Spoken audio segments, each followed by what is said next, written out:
Nibatoerana tamin'ny kabaran'ny candidat Hajo ANDRIANAINARIVELO ny alahady ny oktobra teo tany Maintirano sy Diego ny resaka fandriampahalemana.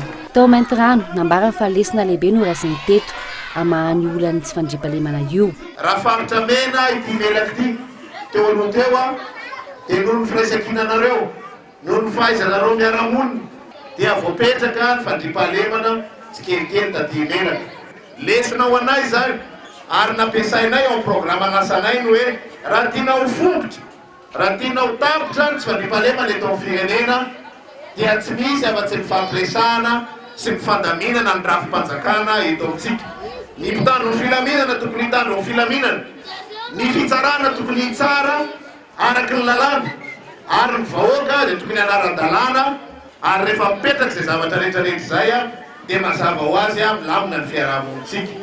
No mafisiny tao Diego izany resaka tsy fandriampahalemana izany, nafapana tokoa manko tato ato ny tsy fandriampahalemana tao Diego. Misy ny olana amin'ny tanora eto amin'ny tanànany Diego, tsy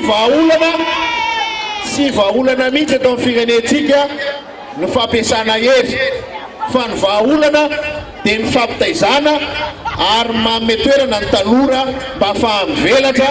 Zay ny vahaolana tsara indrindra. Za dia isan'ny olona tsy manaiky ny hoe andefasana miaramila mpandritany satria misy dahalo ary misy zavatra miseho ary.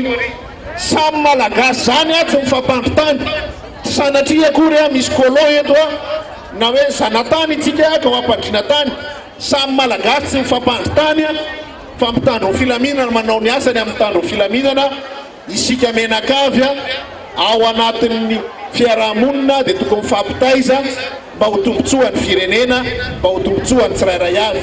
Ny fifidianana ihany no hamana ny krizy hoy ny candidat Hajo ANDRIANAINARIVELO ary isika efa vonona. Betsaka ny famendry fendrona, betsaka ny endrika rehetrarehetra, betsaka ny fanaratsiana kanefa tsy nasakana antsika tsy rosoa teto amin'ny firenena izany.